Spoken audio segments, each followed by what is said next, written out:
महामंडळ जागा वाटपासंदर्भात एक मोठी बातमी समोर येते। मुख्यमंत्र्यांसोबत फडणवीस आणि अजित पवार बोलणार आहेत। भाजप राष्ट्रवादीच्या कोट्यातील वाटपावरती चर्चा होऊ शकते, तर मंडळाचं वाटप लवकर व्हावं ही अजितदादांची भूमिका आहे। आपण बघतोय महामंडळ जागा वाटपासंदर्भात एक मोठी अपडेट आहे, कारण मुख्यमंत्र्यांसोबत देवेंद्र फडणवीस आणि अजित पवार हे बोलणार आहेत, अतिशय महत्त्वाची चर्चा करणार आहेत। भाजप राष्ट्रवादीच्या कोट्यातील वाटपावरती चर्चा होईल।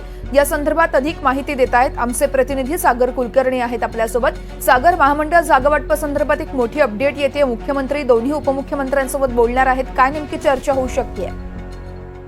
महामंडळाच्या जागा वाटपाच्या संदर्भामध्ये थेट मुख्यमंत्र्यांनी संजय शिरसाट यांची नियुक्ती केली आणि त्यानंतरनं इतर दोन मित्र पक्षांच्या कोट्यांमधील महामंडळांची नियुक्ती कधी, अशा स्वरूपाची चर्चा त्यांच्या पक्षामध्ये जोरदार सुरू झाली आहे। अशा परिस्थितीत राज्याचे मुख्यमंत्री एकनाथ शिंदे यांच्याबरोबर आज उपमुख्यमंत्री देवेंद्र फडणवीस आणि अजित पवार हे चर्चा करणार असल्याची माहिती मिळते।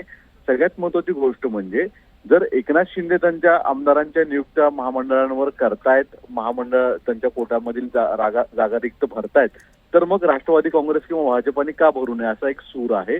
या संदर्भात अजित पवारांची एक भूमिका असल्याची माहिती आता राष्ट्रवादीच्या वतीनेच उपलब्ध होती। त्याच्यामध्ये अजित पवार मुख्यमंत्र्यांसोबत या संदर्भात भूमिका मांडलेली आहे की आम्हीही आमच्या पक्षाच्या नेत्यांच्या ज्या रिक्त जागा आहेत त्या भरल्या जाव्यात आणि या संदर्भात आज ते देखील चर्चा करणार असल्याची माहिती मिळत आहे।